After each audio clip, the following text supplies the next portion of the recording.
Buenos días. Me complace dar la bienvenida a la conferencia Lecciones del caso Pelicot para la Justicia, en el que vamos a compartir un muy interesante y esperamos fructífero diálogo entre Francia y Argentina. Por favor, se solicita silenciar sus celulares. Nos convoca el caso Pelicot y la actividad se va a desarrollar en dos paneles, uno sobre el consentimiento y otro sobre casos de violación con sumisión química. A continuación, va a dar inicio formal a la conferencia la señora embajadora de Francia para los Derechos Humanos, doctora Isabel Rum. Y también se invita a pasar a la doctora, vicedecana de la Facultad de Derecho de la Universidad de Buenos Aires, doctora Silvia Nona. Monsieur le doyen, Madame la ministre, Monsieur le ministre, Mesdames et Messieurs les ambassadeurs, Mesdames, Messieurs les parlementaires, Mesdames, Messieurs. À la veille de la Journée internationale des droits des femmes, c'est un honneur pour moi d'être ici à Buenos Aires. Et je tiens à remercier Monsieur le doyen Leandro Vergara et l'Université de Buenos Aires pour son accueil, l'ensemble des panélistes de haut niveau que nous allons écouter dans un court instant, Madame Claudia Svedar, pour l'animation de ces échanges, ainsi que Monsieur l'ambassadeur Romain Nadal pour le soutien apporté par l'ambassade et toute l'équipe à la défense des droits humains. De Buenos Aires à Paris, de New York, où je me rendrai dans 2 jours, à Ulaanbaatar, où j'étais il y a quelques semaines, partout dans le monde, cette journée nous réunit autour des droits des femmes. Mais aujourd'hui, je ne peux m'empêcher d'avoir une pensée de soutien pour toutes les femmes opprimées, violentées, violées ou encore torturées. En solidarité, nous nous devons de penser aux femmes et aux filles que l'on prive de vie et de liberté parce qu'elles sont femmes. En tant que juge, haute fonctionnaire, puis ministre des droits des femmes en France, j'ai vu tant de vies brisées. Le combat que je mène aujourd'hui, je le mène pour toutes ces femmes que j'ai entendues dans les tribunaux tout au long de ma carrière, pour celles que j'ai vues, mais aussi celles que je n'ai pas vues parce que c'était trop tard et dont je n'ai vu le visage que sur les photos lorsque je jugeais leurs assassins. Monsieur le doyen, monsieur l'ambassadeur, vous avez choisi comme thème de cette conférence les leçons du procès Pénicaud. C'est d'abord à Gisèle Pénicaud qu'il nous faut rendre hommage. Une femme au courage extraordinaire qui a choisi de dévoiler au monde entier les dizaines de viols qu'elle a subis, d'évoquer la drogue qui lui a été administrée à son insu pour que son mari puisse mettre son corps à disposition d'inconnus de tous âges, de tous milieux sociaux. Elle a révélé qu'elle se croyait mourante par l'épuisement, par les conséquences physiques provoquées par ces atteintes multiples à sa chair. Tous ces hommes ont été déclarés coupables de viol en réunion, tous ont été condamnés. Grâce à Gisèle Pénicaud, la honte a enfin changé de camp. Et je tiens particulièrement à remercier Maître Stéphane Babonneau et Maître Antoine Camus, ses avocats, de leur présence ici aujourd'hui. C'est très important pour nous qu'ils soient là et leur parole est très précieuse pour nous toutes et tous. Ce procès a provoqué un choc de vérité. Un choc de vérité sur ce qu'est le viol, commis dans 90% des cas par des personnes de l'entourage de la victime, très souvent au sein du couple et de la famille. Une réalité difficile à regarder en face. Un choc de vérité sur qui sont les auteurs de ces viols. Des hommes en apparence banals, des monsieur tout le monde que l'on croise tous les jours dans la rue, peut-être des collègues ou des amis. Enfin, un choc de vérité sur ce qu'est la négation de l'autre à travers les viols que tous ces hommes ont commis sur Madame Pellicot. Ils l'ont considérée comme un objet, non plus comme un être humain. Son mari l'a offerte à des prédateurs. Le viol est un crime de possession. Pourtant, l'autre ne m'appartient pas, son corps lui appartient. Sa conscience a été annihilée par des médicaments qui l'ont soumise chimiquement. Elle ne pouvait plus consentir à quoi que ce soit. La soumission chimique est un fléau plus répandu qu'il n'y paraît. Le cas de Madame Pellicot est particulier, mais chaque jour, des milliers de jeunes filles et de femmes en sont victimes et doivent adopter des comportements de méfiance et de vigilance pour éviter d'en être victimes. Madame la députée, chère Sandrine Josso, merci d'être là avec nous aujourd'hui pour témoigner. Nous sommes émus, mais aussi pour nous faire partager votre combat afin de reconnaître et de manière spécifique cette violence, de la prévenir et de mieux accompagner les victimes. Cet échange ce matin doit aussi poser la question du consentement. En France, de nombreuses plaintes sont classées sans suite parce que la justice n'a pu rapporter la preuve d'une violence, d'une contrainte, d'une menace ou d'une surprise permettant de qualifier le viol dans notre droit pénal. Pourtant, les plaignantes n'étaient pas forcément consentantes. J'ai eu à connaître de tels cas lorsque j'étais juge. Nous ne parvenions pas à prouver ces actes positifs et devions prononcer ce qu'on appelle un non-lieu. Et le soir, en rentrant chez moi, je ne pouvais m'empêcher de me dire que dans bien des cas, les femmes qui avaient dénoncé ces faits n'étaient pas consentantes. Il me paraît nécessaire aujourd'hui de rappeler que céder n'est pas consentir. C'est pourquoi je pense que la définition légale du viol devrait inclure la notion de non-consentement de la victime. En cas de violence, de contrainte, de menace ou de surprise, il est par ailleurs évident qu'il ne peut en aucun cas y avoir de consentement.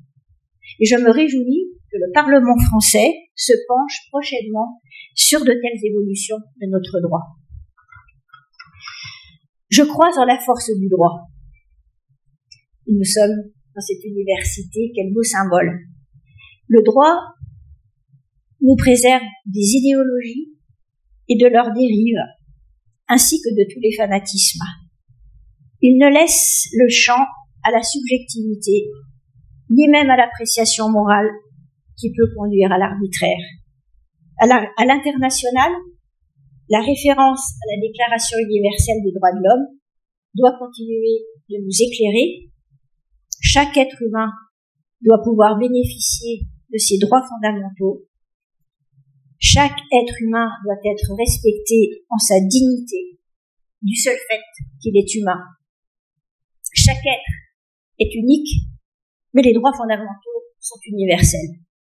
Merci encore à la faculté de droit d'accueillir cette matinée symbolique et je nous souhaite de riches échanges. Merci.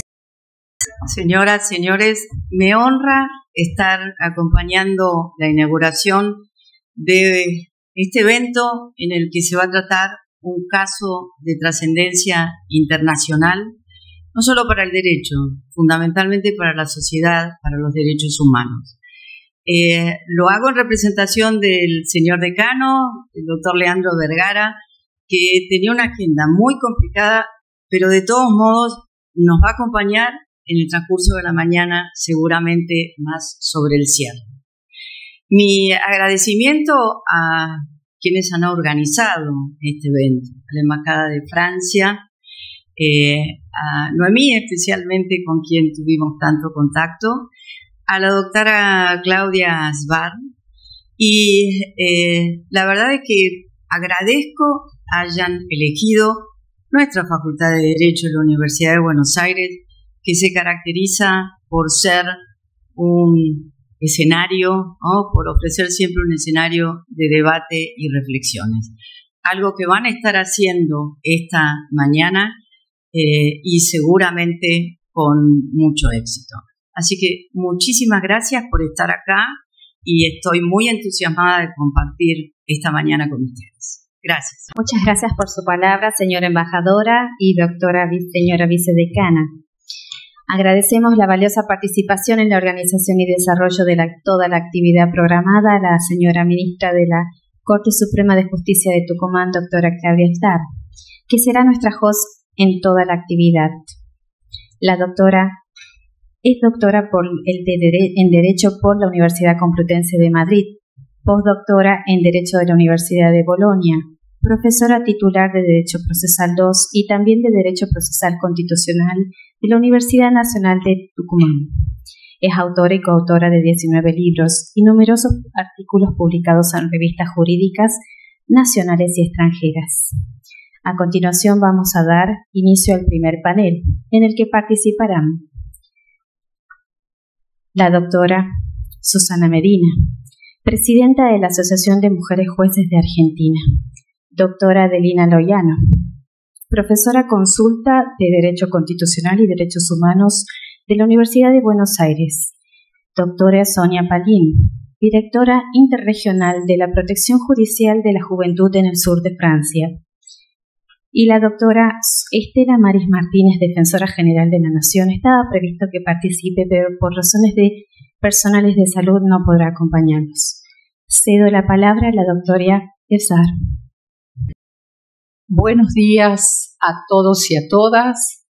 Es una enorme satisfacción para mí compartir esta actividad esta mañana, organizada por la Embajada de Francia y también por la Facultad de Derecho de la Universidad de Buenos Aires. Celebro el nombre de la conferencia y sobre todo la palabra diálogo entre Francia y Argentina. Y digo esto porque este proyecto se inscribe en una fuerte y constante tarea, pero en realidad un gran momento de conversaciones que venimos manteniendo con el embajador de Francia en Argentina, con Jomel, sobre una cantidad de cuestiones que son comunes, problemáticas en Argentina y en Francia, y resolvimos arrancar ese espacio de diálogo, envolcarlo en una actividad concreta en este ámbito universitario, y por eso digo, nace fruto de un diálogo. Convocamos a un diálogo en esta mañana que arrojará conclusiones, estoy convencida, muy provechosas para ambos países y para el mundo entero. Y celebro también que hemos acordado la intervención de personas que ocupan los tres poderes del Estado, porque es importante el diálogo en esta problemática de los tres poderes del Estado. También combinamos actividad puramente académica de investigación con actividad de gestión, que es otro espacio de diálogo que debemos fortalecer, porque el rigor de la investigación y de la academia enaltece y en algún punto aporta muchísimo a la gestión diaria. Y la vida diaria, gestionar la problemática llevada al ámbito académico, enriquece la actividad académica. Dicho esto, y muy contenta y agradecida por participar en la organización y el desarrollo de esta jornada, nos convoca, como todos sabemos, el caso Pelicot. Sucintamente, me parece importante antes de dar lugar a los dos paneles, que estratégicamente hemos elegido como temas, en el primero, el consentimiento, y luego casos de violación con sumisión química, tanto en Argentina como en Francia, y vamos a trabajar sobre este paralelo entre los dos países en distintos planos, judicial, legislativo, políticas públicas. Simplemente para aquellas personas que tal vez no están tan involucradas en el caso, reseñarlo mínimamente. Se trata de la situación de un matrimonio. Estos señores se casan, Giselle con Dominique, en el año 73. Luego se divorcian, se vuelven a casar en el 2007 y este crimen de violación con sumisión química duró muchísimos años, arrancó por el año 2011 y continuó hasta el 2020, en donde es sorprendido Dominique en una situación totalmente ocasional, porque él estaba filmando en un supermercado las piernas o bajo las polleras de mujeres. Entonces la policía lo aprende y en el marco de esa investigación se descubre que este señor en sus dispositivos electrónicos tenía filmaciones de muchos años de esta situación, de este hecho aberrante, recurrente, de abuso, violaciones a su mujer en estado de sumisión química. Al punto que cuando entrevistan a su mujer, ella pensaba que le iban a dar detalles de este hecho ocasional del supermercado o del shopping y se encontró con esta realidad.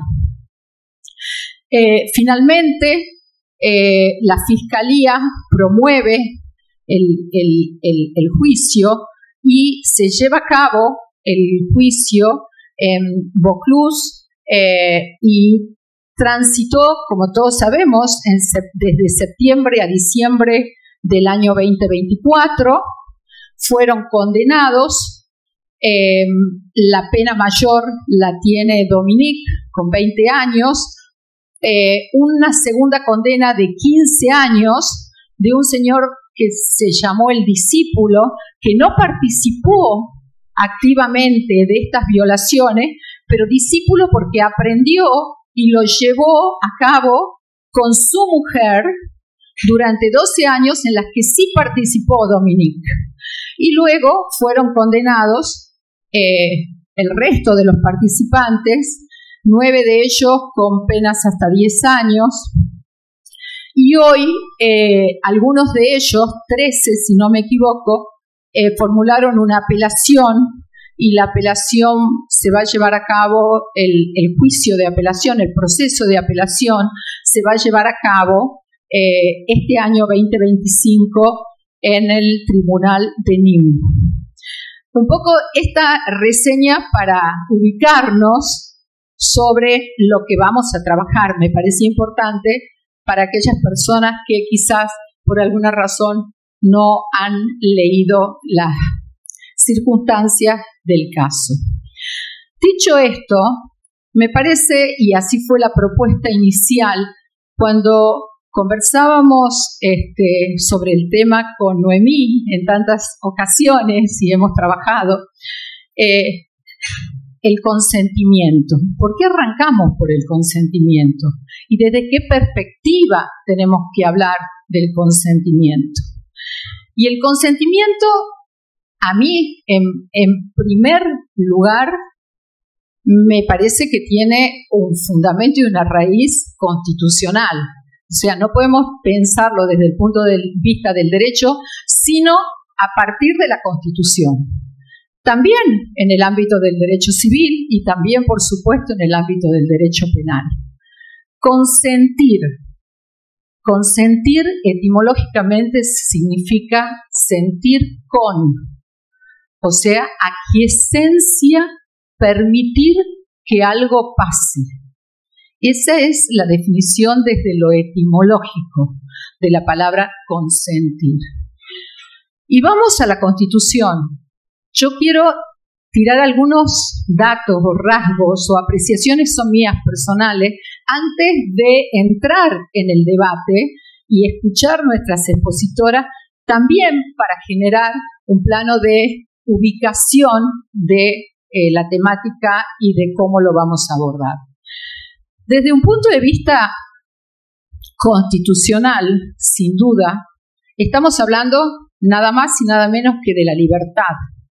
Y en la Constitución argentina, el artículo 19 de nuestro texto fundamental expresa que las acciones privadas de las personas que no afecten el orden y la moral pública y que no perjudiquen a terceros, dice, reservadas a Dios y exenta de la autoridad de los magistrados. O sea, es el plano de los derechos íntimos de la privacidad y donde jueces y juezas en ese espacio, en principio, cuando se respeta el orden, la moral y no se perjudica a un tercero, queda reservado para cada una de las personas. ¿Qué significa? Significa, en términos de nuestra vida cotidiana, la libertad que tenemos todos y todas de elegir qué plan de vida queremos. De eso se trata. Esa es la expresión del consentimiento, esa es la dimensión de la libertad. Elegir cuáles son mis ideas, cuáles son mis valores y qué plan de vida quiero tener. Y la libertad sexual es parte de esto.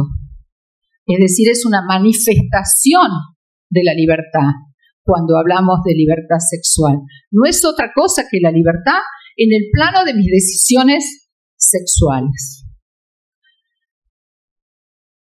Si nos vamos al derecho civil, ¿de qué hablamos cuando decimos consentimiento?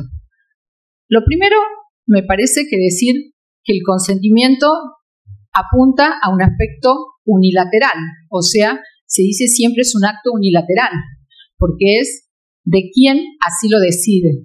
Sin embargo,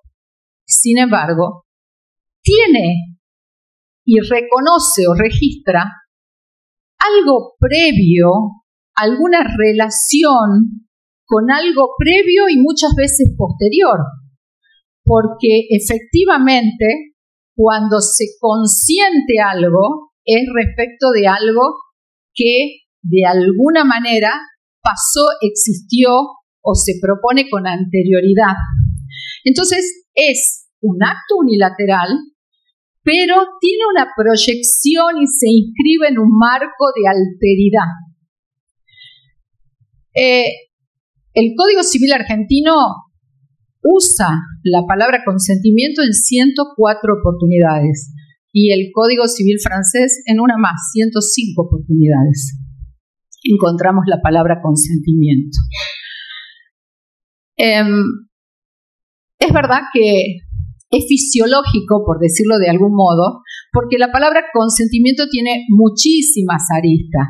Se puede pensar en el consentimiento en los contratos, se puede pensar en la protección de derechos íntimos, personalísimos, se puede pensar en la protección del condómino, por ejemplo, o de terceros que no intervinieron en una relación, es decir, son numerosas las posibilidades. Si nos vamos, y esto me parece que es dirimente en nuestro debate, al plano internacional, lo primero que tenemos que decir o acordarnos es de Beijing, cuando hablamos de consentimiento en materia de delitos de abuso sexual y puntualmente de la violación. Tenemos que recordar, en primer lugar, Beijing, donde se reconoce expresamente en el año 95 el derecho de las mujeres como un derecho humano y donde se pone el acento en el respeto y el consentimiento de las dos personas en una relación sexual. Respeto y consentimiento de ambos. Bueno, por supuesto que tenemos que hablar de Estambul, sin ninguna duda. O sea, Estambul ha establecido que los países signatarios deberán incorporar en sus leyes penales la violación como delito, o sea, darle tipicidad a la violación en las leyes penales de cada uno de los estados signatarios de Estambul. En un primer momento suscribieron 8 países, fueron 11, hoy son 19. Francia suscribió también Estambul. Y me parece después importante la Directiva Europea de 2024. Creo que es muy importante y es muy actual. La Directiva Europea de 2024, ¿por qué? Porque pone el acento, en primer lugar, en la prevención, y esto es una tarea importantísima, la prevención. Y en segundo lugar, trabajar desde todo punto de vista el consentimiento. Bueno, podemos hacer referencias, si queremos, jurisdiccionales, internacionales, a la Corte Interamericana de Derechos Humanos, en algunos casos muy sonados, sobre que seguramente nos van a ilustrar en el panel, pero donde también se puso el acento en 2006 y en 2008 sobre el consentimiento. Yendo puntualmente al ámbito penal, me parece que esta reseña la debo completar, estas apreciaciones personales la tengo que completar, señalando que en Argentina nuestro Código Penal refiere o habla de abuso sexual, distintas figuras, y en ese ámbito, por supuesto, la violación, y se está refiriendo a los casos en que hay, sin duda, violencia, intimidación, coacción. Y la última frase que fue incorporada en el año 99 es con el aprovechamiento de que la persona no ha podido ejercer libremente su consentimiento. Está en el texto y en el tipo penal, como una situación más. En el Código francés y en la ley francesa, todos sabemos que define, por supuesto, y no dice abuso, sino agresión sexual, que son ataques sexuales, obviamente. El supuesto de violación es el que lleva, por supuesto, naturalmente, la penetración de distintas maneras, pero hace referencia, sin duda, a la violencia, a la intimidación, a la amenaza y a la sorpresa, pero no tiene nada sobre el tema consentimiento. Y puntualmente, con relación a la sumisión química, también hay una diferencia importante en las dos leyes. ¿Por qué? Porque, por un lado, en Argentina, la sumisión química no es un supuesto de agravante como lo es en el Código francés. En el Código francés es uno de los supuestos de agravante. En Argentina está en la parte donde se define la violencia y es un supuesto de violencia la sumisión química. Es una diferencia también importante a considerar desde el punto de vista legislativo como de la interpretación judicial de la cuestión. Esto nos plantea escenarios diferentes y cuando lleguemos luego al segundo panel voy a explayarme un poquito más sobre la incorporación o no en uno y en otro texto, qué caminos se vienen transitando en Francia sobre la posibilidad de incorporarlo y un poco también la idea de que las ventajas que tiene que esté en el tipo legal y por último esta diferencia en orden a la sumisión química que si bien es un agravante, pero antes que obviamente supone la anulación del consentimiento, pero el no consentimiento no está en el texto legal. Bueno, un poco con este panorama vamos a arrancar con el primer panel. Lamentamos, Estela Maris tuvo un contratiempo esta mañana de salud y no nos puede acompañar, así que vamos a arrancar con la doctora Loiano y luego tenemos dos exposiciones a distancia. Muchísimas gracias. Buenos días.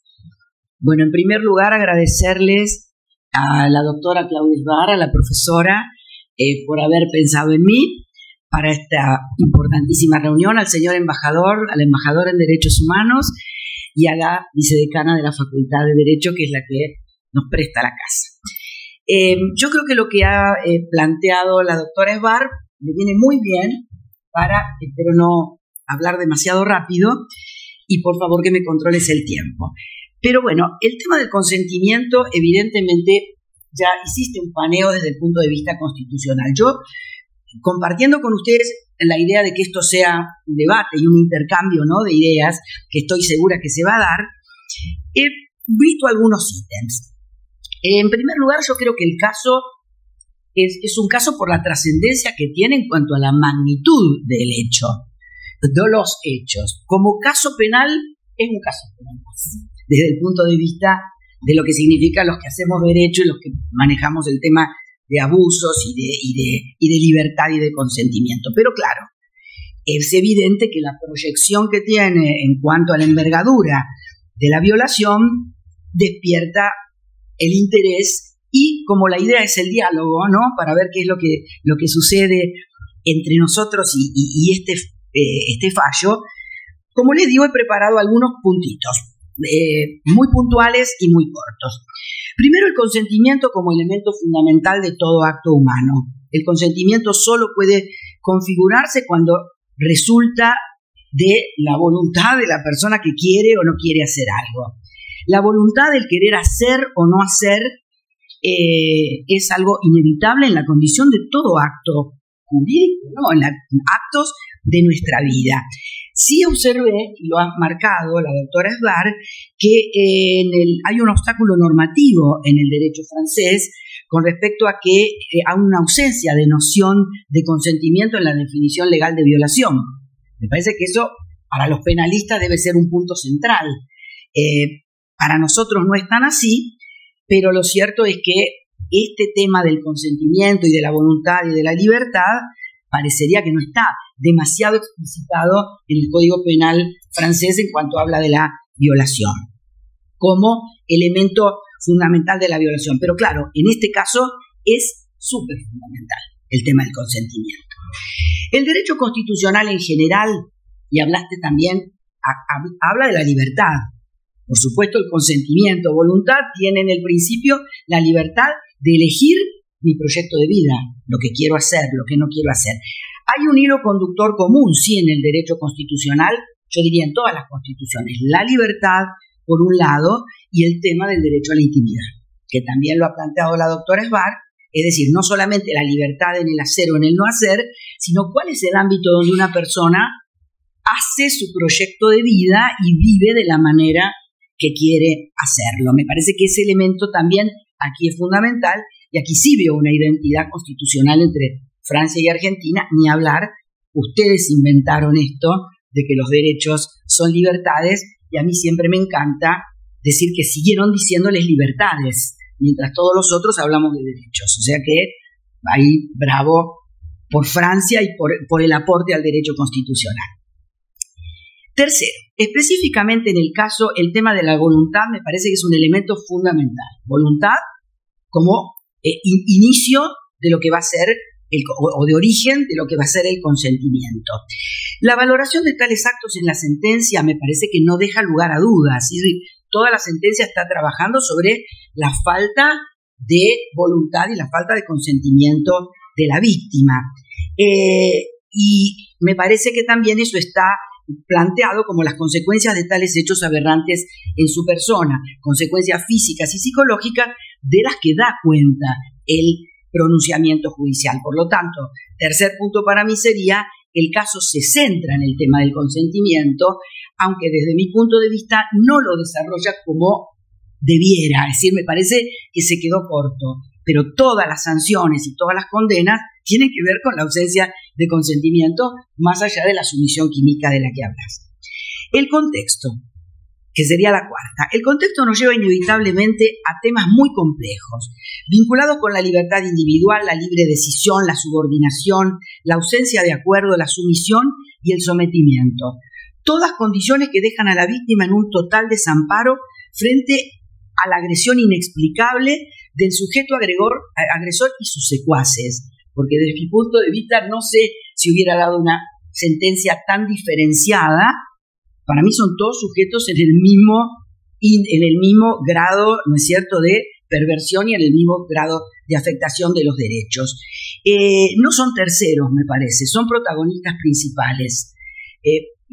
Por supuesto, uno lee una sentencia de otro país y es una forma distinta de hablar y de escribir. Tengo a la presidenta de un tribunal, estoy segura que nosotros lo hubiéramos planteado de otra forma, pero bueno, no es posible ignorar, me parece, la responsabilidad idéntica desde el punto de vista de las cuestiones que voy a hablar de el esposo de esta señora y de todos los otros.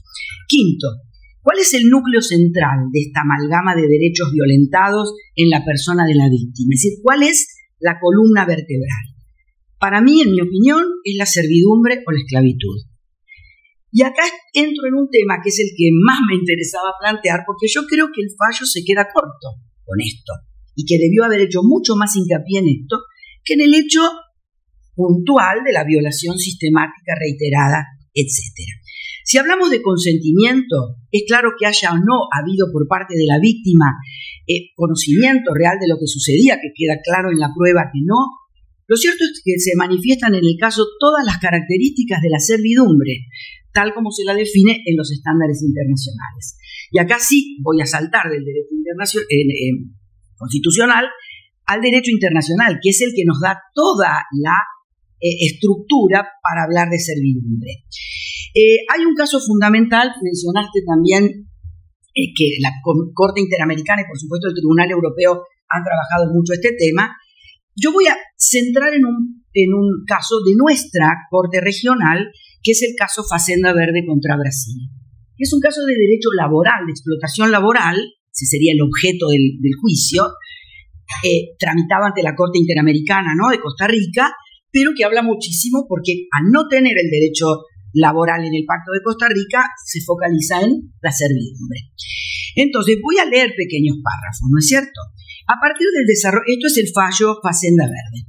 A partir del desarrollo del concepto de esclavitud en el derecho internacional, que está en el artículo 6 de la Convención Americana, hay dos elementos fundamentales, dice, para definir una situación como esclavitud. Primero, el estado o condición del individuo, y aquí voy a la indudable vulnerabilidad de la víctima. Y el segundo, el ejercicio de alguno de los atributos del derecho de propiedad. O sea que va a tocar el tema del derecho de propiedad. Respecto a este elemento, estoy resumiendo, pero estoy leyendo textual.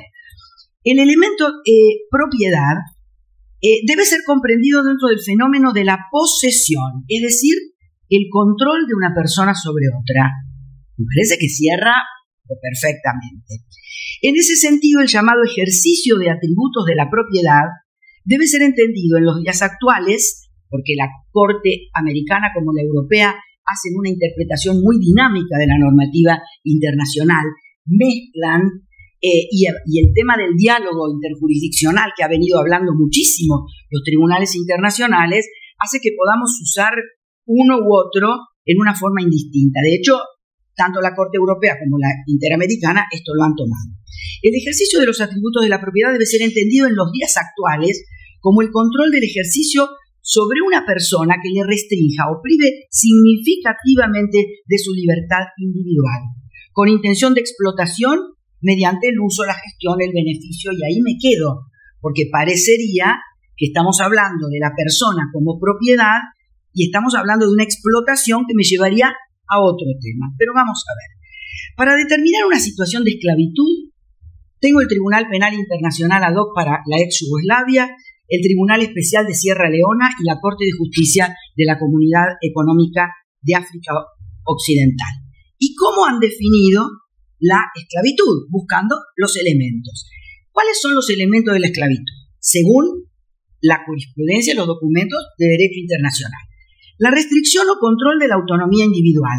Vamos haciendo un checklist, ¿no? La restricción o control de la autonomía individual. ¿Está? Está. La pérdida o restricción de la libertad de movimiento de una persona. Vuelvo a señalar. Estoy leyendo el fallo. La ausencia de consentimiento. Está o libre albedrío de la víctima o su imposibilidad de irrelevancia debido a la amenaza del uso de la violencia u otras formas de coerción. El miedo de violencia, el engaño, vuelvo a marcar una línea del checklist. El uso de violencia física o psicológica, la posición de vulnerabilidad de la víctima. Voy al primer punto y cierra todo lo que significa servidumbre o esclavitud. El caso, paso a otro punto, nos permite intentar una perspectiva aún más agravante. Trata, y específicamente trata de mujeres. La prohibición de trata se encuentra asociada a la esclavitud desde siempre, básicamente a partir de la Convención de 1926, que se refiere a la trata de esclavos, pero es inevitable tomar este documento como fundamento de todo lo que se escribió después sobre el tema de trata.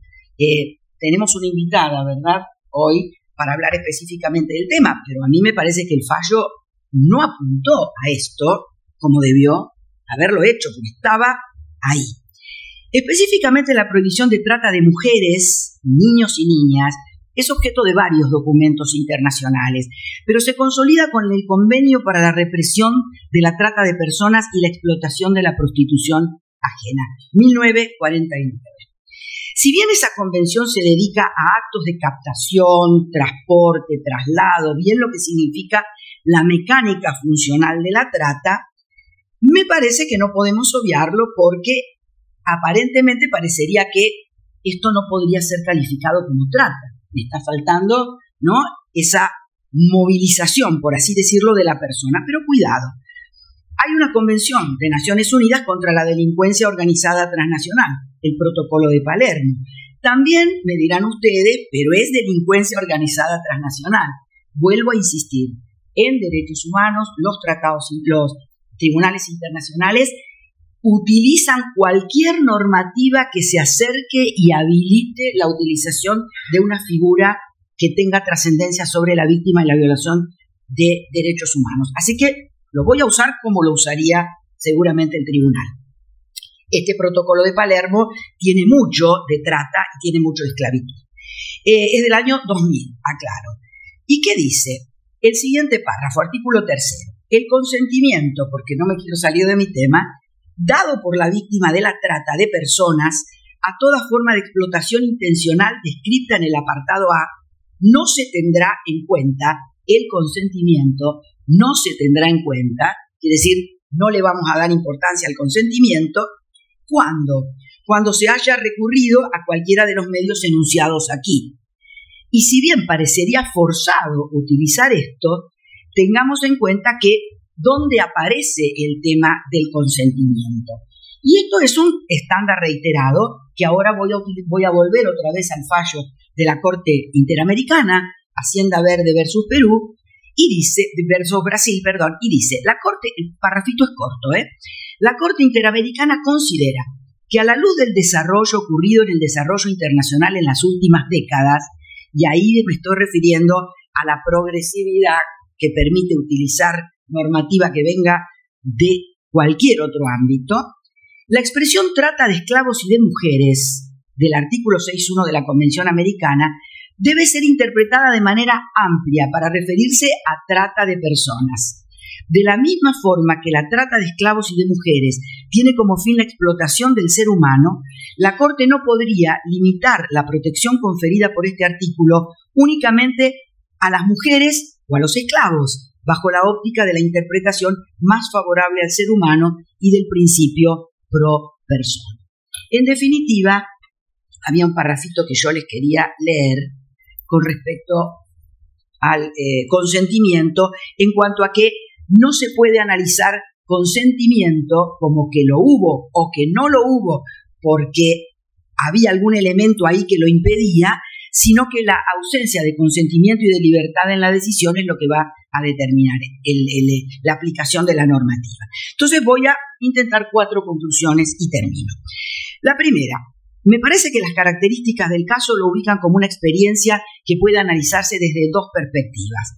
Una, el derecho penal, que estoy segura que ha sido el objetivo fundamental del análisis del caso. El derecho penal, que obviamente se rige por el derecho interno de Francia, y la otra perspectiva son las implicancias internacionales que podría poner de haberse verificado la ausencia de algún deber a cumplir por el Estado, tanto en los hechos mientras se producían como en el proceso judicial. En este sentido, lo voy a dejar para el último, creo que Francia sale muy airosa en esto, como Estado, por lo menos a partir del tema del derecho internacional. La sentencia se ubica claramente en el contexto de los autores, la condena y cuál va a ser la sanción penal que se va a dar a los protagonistas de estos hechos aberrantes. O sea que la sentencia para mí es una sentencia de un proceso penal, nada más. Pero me parece que hay mucho para sacar allí de estos temas de violencia, violación, consentimiento, libertad, vulnerabilidad, que me parece que es lo que está en la punta de todo. Y termino. En cuanto a la aplicación de los estándares internacionales de servidumbre y esclavitud, me parece que pudo haber hecho más la sentencia y darle al caso, que obviamente en Francia tuvo una enorme repercusión publicitaria y en los medios, darle el valor de lo que significaban estos elementos en otros casos que se pudieran suceder, aunque no fueran tan gravosos o tan múltiples, porque aquí la multiplicidad es lo que realmente nos deja en una situación de mucha más gravedad en el caso. Me parece, en cuanto a los estándares internacionales, insisto, que hay en el fallo una escasa ponderación de lo que podía haber sido hablar de servidumbre y hablar de trata y hablar de violencia desde ese punto de vista y de vulnerabilidad. Y sobre las implicancias del Estado, es decir, responsabilidad estatal, me parece que Francia en 4 meses dicta la sentencia. Bravo, eso para nosotros es una ciencia ficción, así que podríamos interpretar que en eso ni hablar de lo que ha sucedido en esta sentencia. Me parece que hay bastante todavía tela para hablar de la situación fáctica, que me parece que es donde más elementos se pueden extraer. Muchas gracias.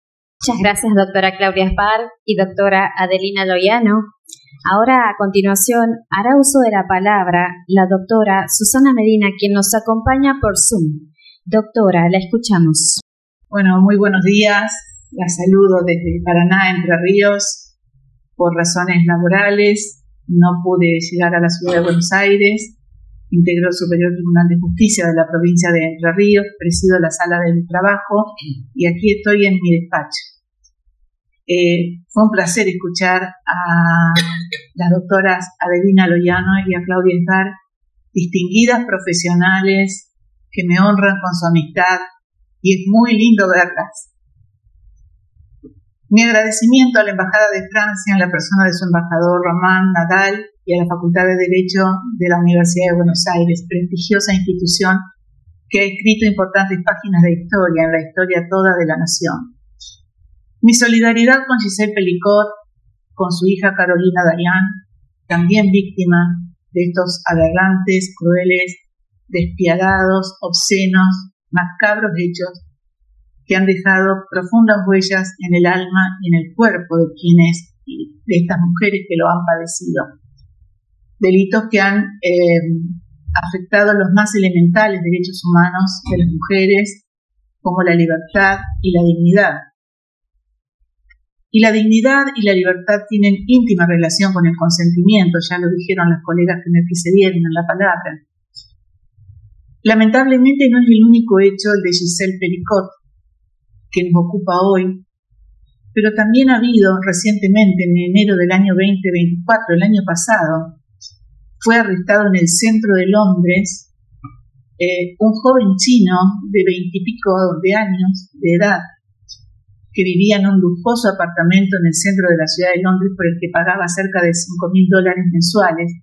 Estaba estudiando un doctorado en la University College de Londres y también autor de numerosas violaciones. Se jactaba de haber violado 5 mujeres por semana, utilizando también productos químicos, alcohol, éxtasis y una droga, un químico industrial, GHB, que se convierte en droga cuando ingresa en el cuerpo humano, ¿no? Es la droga que suelen utilizar los violadores. ¿Y qué pasa con estos hechos? ¿Qué pasa con estos hombres? Bueno, el sistema judicial y las mujeres del sistema judicial tenemos que estar alertas. Estos casos nos interpelan y necesitan de la judicatura una profunda reflexión para revisar nuestras prácticas, pero también una clara y determinada acción al momento de evaluar lo que significa el consentimiento en los delitos sexuales. ¿Qué significa consentir? Ya lo dijo Claudia muy bien, no voy a volver sobre eso, pero en la práctica consentir significa permitir, autorizar, otorgar licencia, otorgar venia, anuencia, aprobar, todo encaminado a demostrar el beneplácito de la persona, que está de acuerdo con lo que se le propone. Yo voy a ir a la práctica y para eso me basé en el protocolo de investigación y litigio de casos de violencia sexual de la Unidad Fiscal Especializada en Violencia contra las Mujeres, la UFEM, a cargo de la fiscal Mariela Laboceta. Este es un trabajo, el protocolo que han hecho, exhaustivo a partir de los casos que han llegado a conocimiento y que debieron tratar. Es decir, esto surge de la práctica y de tantos años de investigación. Tiene un valor muy importante. ¿Y qué dicen las fiscales? Allí está Alejandra Mangano seguramente.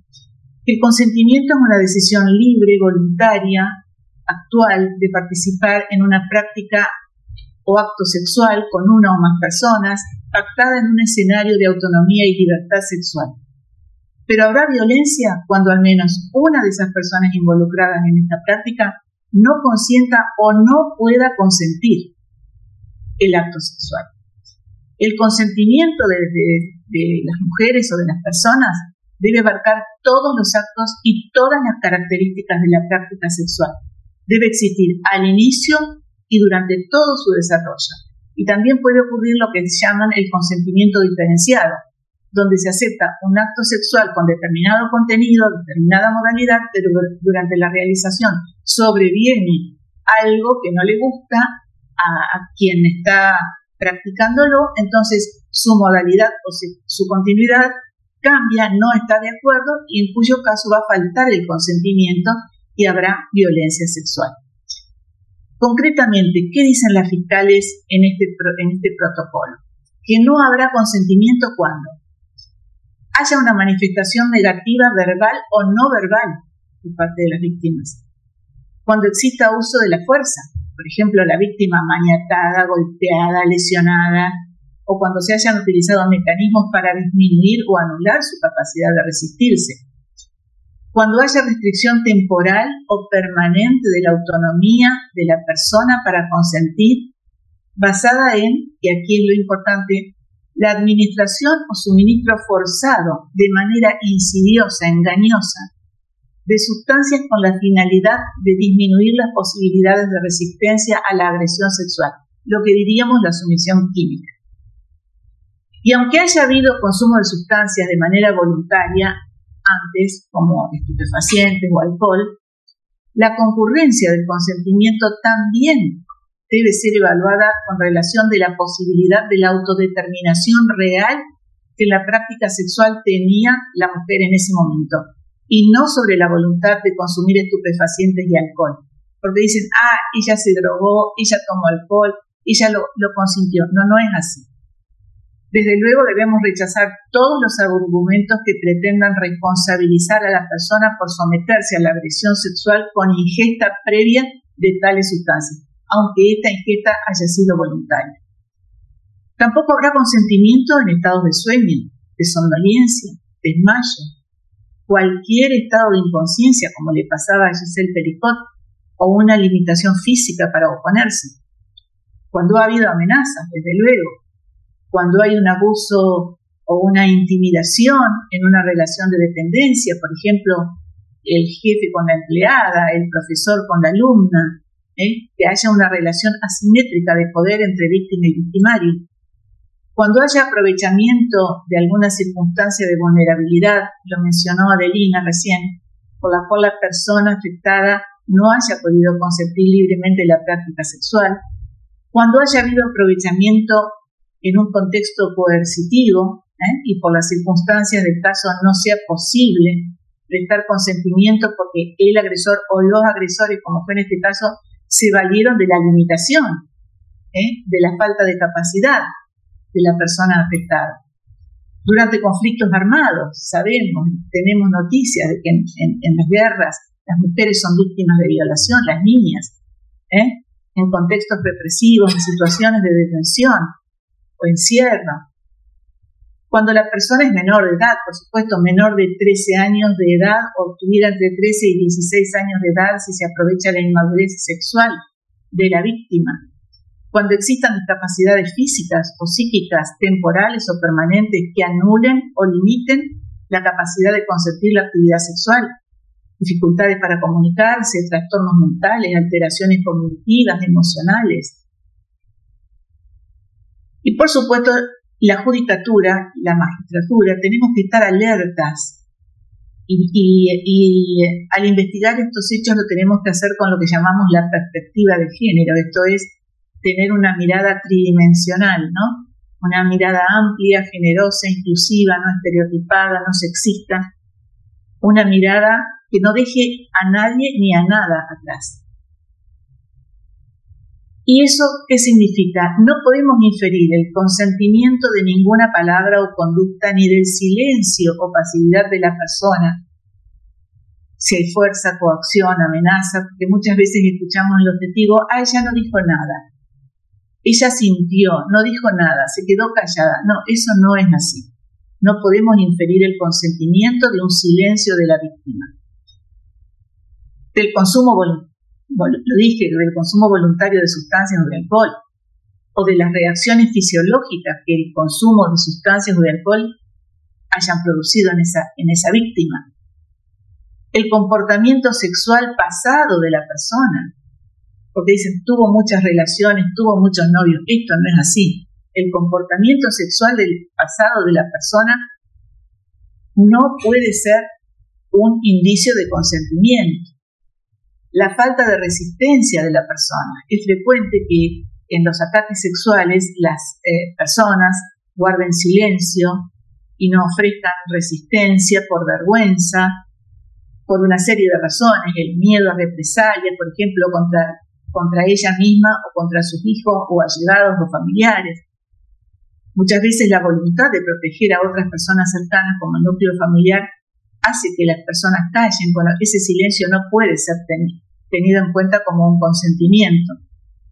Por supuesto, cuando el agresor tiene una fuerza física superior, cuando porta armas u otros elementos que puedan poner a riesgo la integridad de la víctima, cuando la persona fue sorprendida o estaba demasiado confusa para exteriorizar una resistencia. Esto aparece con frecuencia en los casos de una violencia o violación cometida por un familiar, por un conocido. ¿Cuántas veces hemos escuchado a una niña, a un adolescente que dijo, mi abuelo, mi tío, mi papá me tocaban? Entonces, se ven sorprendidas y también esa sorpresa no tiene que ser tenida en cuenta como si fuera un consentimiento, ¿no? Porque la víctima está confundida, sorprendida, traicionada por su agresor. Y por supuesto, cuando la persona no puede ofrecer resistencia o no dice nada para que el hecho termine lo antes posible. Hemos escuchado muchas veces de mujeres que decían, yo lo único que quería era que terminara lo antes posible. Bueno, eso tampoco puede ser considerado un consentimiento. Para concluir, todas estas circunstancias que lo hemos escuchado tantas veces provocan en la víctima una sensación de indefensión que la inhibe de dar respuestas concretas, respuestas certeras. No podemos desde la judicatura y desde la magistratura insistir para que recuerden hechos tan dolorosos, porque muchas veces cometemos ese error. Dígame, ¿y qué le dijo? ¿Y qué le hizo? Y volvió a hacerlo. E insistimos. Tenemos que tener en cuenta que las víctimas se bloquean ante estos hechos. Por esto, creo que en el análisis que debemos hacer en la existencia del consentimiento es imprescindible evaluar el contexto en el que sucedieron los hechos, las circunstancias en que el agresor desarrolló las acciones o prácticas sexuales, evitando cualquier interpretación sobre la presencia o ausencia de consentimiento basada en estereotipos de género, violatoria de los más elementales principios constitucionales de igualdad y de no discriminación. Evitemos revictimizar a la víctima. Tengamos en cuenta que muchas veces esas mujeres no saben leer ni escribir, que son mujeres de los pueblos originarios, que son mujeres de las áreas rurales de nuestro país, y no saben explicar, y no saben decir cómo sucedieron los hechos. Somos nosotros quienes tenemos la obligación de investigar y de interpretar correctamente los hechos. Siempre digo que quienes ejercemos el poder, los jueces y las juezas ejercemos una cuota importante de poder, somos doblemente responsables, por nosotros mismos y por los demás, sobre todo por los que menos tienen, por los que más sufren, por los que muchas veces no tienen más que su propia vida, su propia existencia, y la ponen ni más ni menos que en nuestras manos, para defender sus más elementales derechos humanos. Por eso, y para concluir, entiendo que la capacitación y el perfeccionamiento del sistema sanitario para detectar las víctimas y del sistema judicial es imprescindible. Esto, la magistratura, la judicatura, pero también los sistemas de salud de nuestros países tienen que aprender a detectar cuando estamos frente a una víctima de delito sexual por sumisión química, que es lo que nos ocupa hoy. Muchas gracias, un fraternal abrazo a todos y mi solidaridad con Giselle Pelicot y su familia.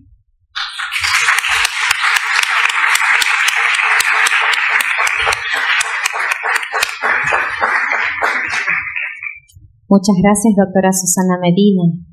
Seguidamente hará uso de la palabra la doctora Sonia Palí, quien nos acompaña desde Francia por Zoom. Doctora, la escuchamos. Buenos días, muchas gracias. Ante todo quería agradecer también, espero que me entiendan bien, no sé, en el sonido. Se escucha perfectamente.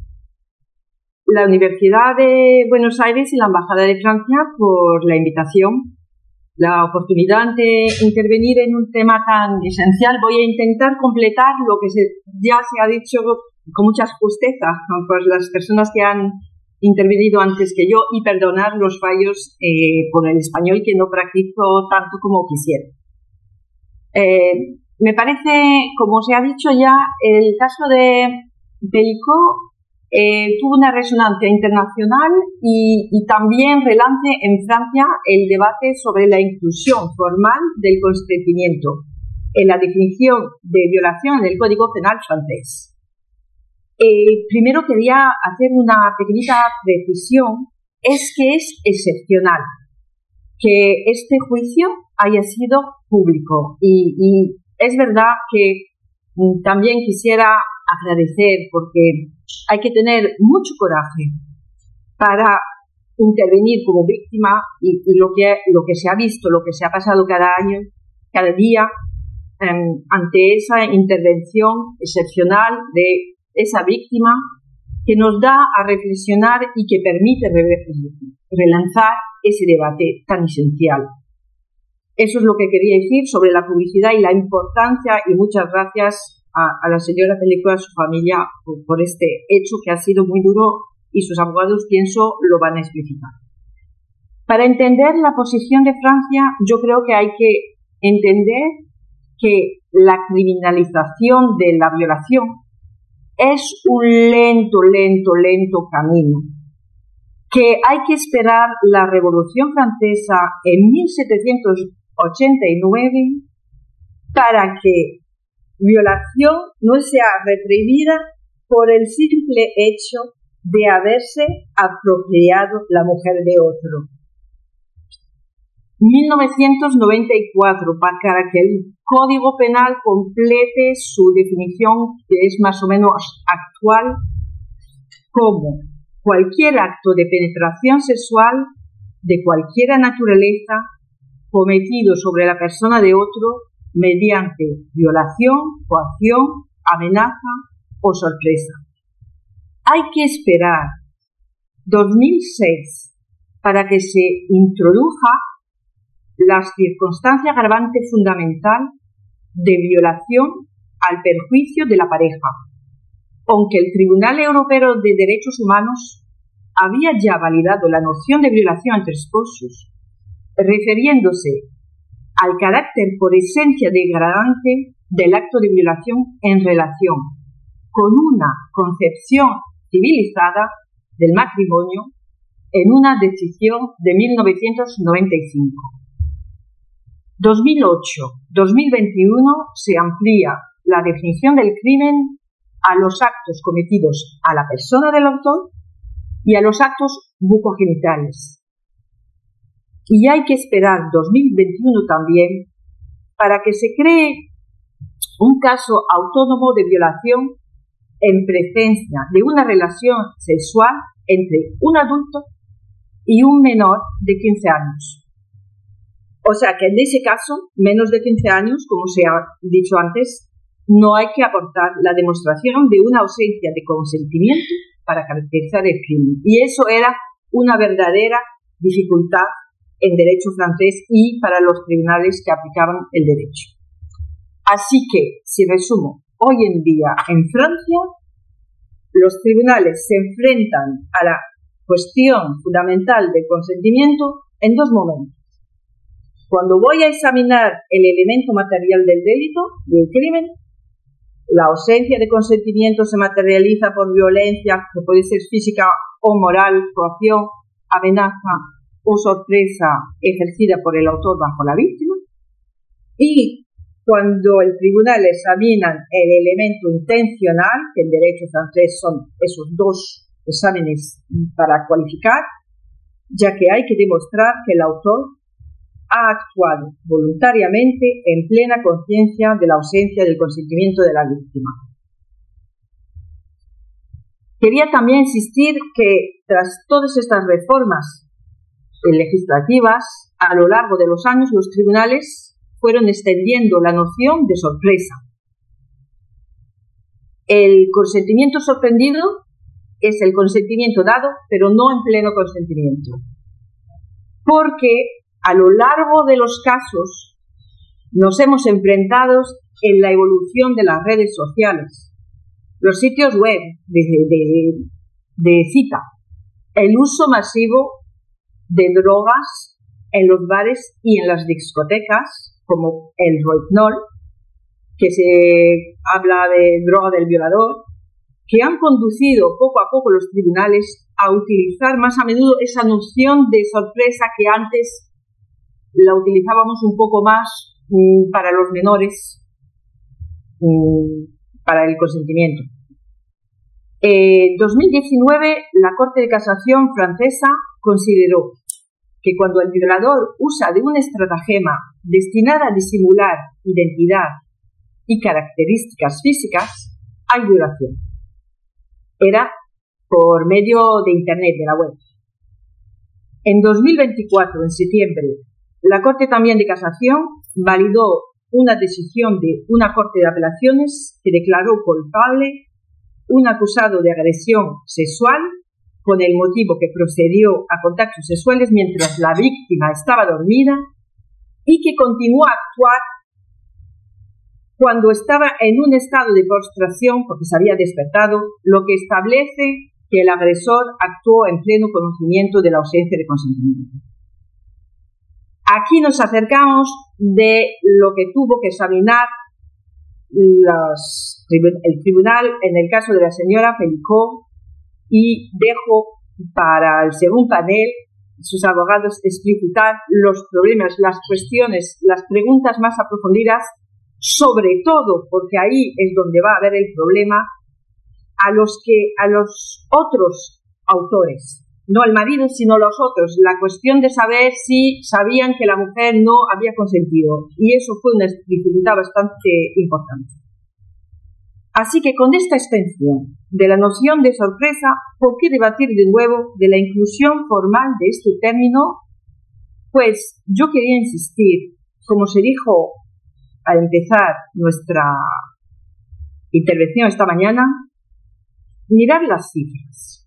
Entre 2011 y 2018, el Ministerio del Interior en Francia estima que entre los 18 y 75 años más de 230.000 personas son víctimas cada año, y algunos hablan de 500.000 de víctimas por año de violencias sexuales.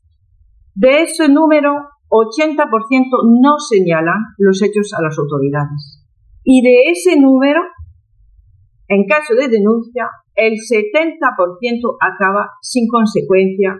Así que actualmente se podría decir que solo 1 a 2% de los actos de violación dan lugar a condena. De mi práctica hoy de directora de la juventud y también de juez de niños, les puedo decir y aportar mi testimonio de la destrucción de la persona víctima, sobre todo de los niños víctimas, para toda una vida.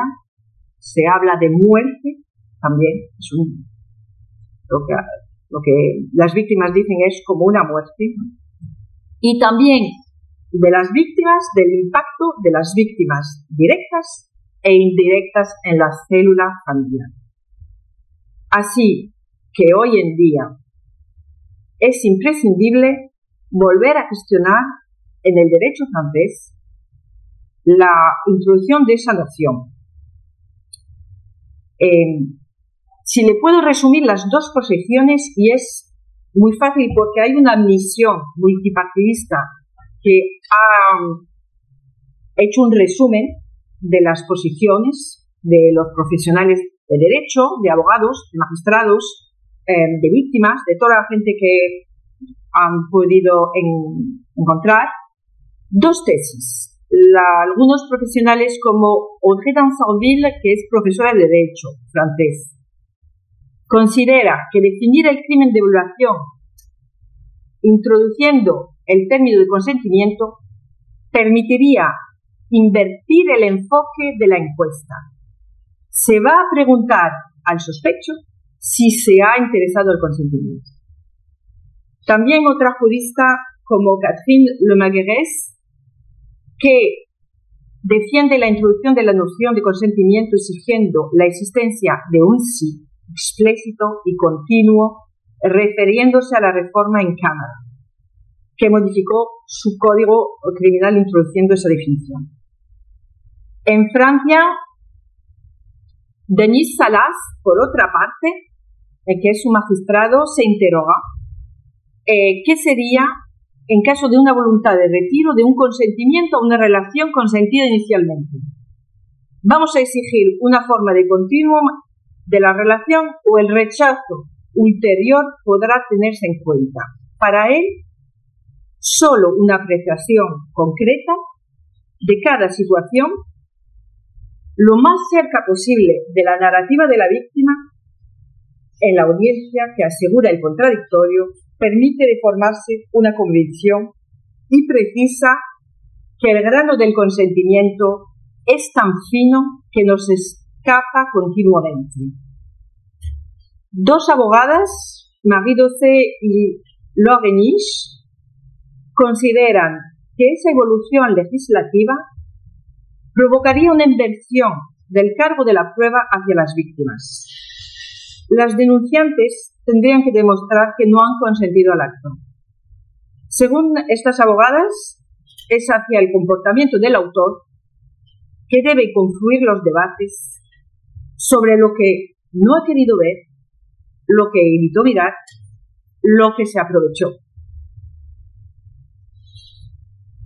Les he hablado de esa misión y de ese documento informativo que está hoy ante el Parlamento francés y con una proposición de reforma de la ley, porque la misión, según esta misión, las conclusiones de esta misión, es que con la definición actual hay un supuesto implícito que la víctima tiene que probar que no ha consentido, perpetuando la distinción entre buena víctima y las otras cuyo silencio se puede interpretar como consentimiento.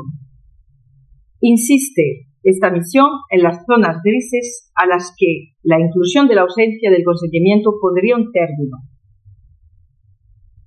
Según ellos, la reforma sugerida no pondría en tela de juicio la presunción de inocencia, puesto que la evaluación no se basaría en una presunción de ausencia de consentimiento de la víctima y, por segundo, y esto es el derecho francés, sería el fiscal quien tendría que aportar la prueba de la reunión de los elementos constitutivos, como se hace actualmente.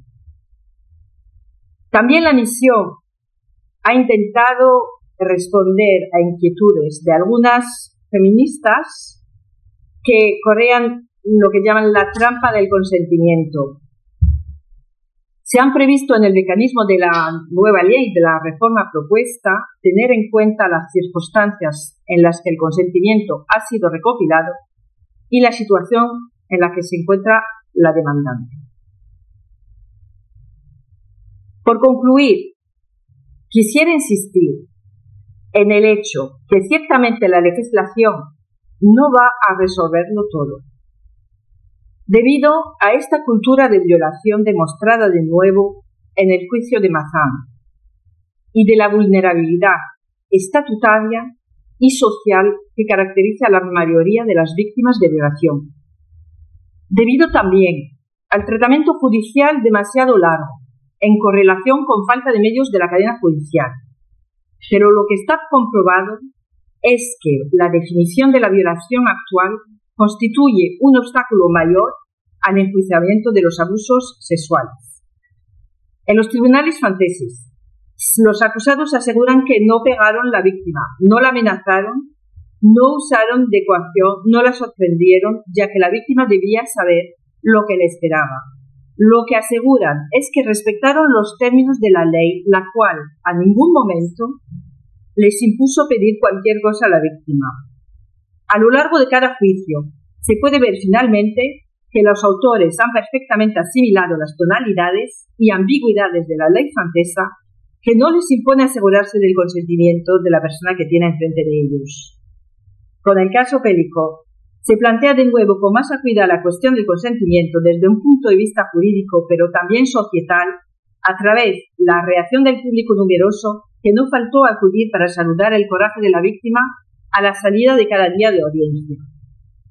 Los debates que seguimos no solo son técnicos, sino éticos, y nos permiten revisitar la historia de nociones que utilizamos cada día, la eficacidad de los instrumentos procedurales que fueron históricamente construidos para responder a expectativas sociales diferentes de la de hoy.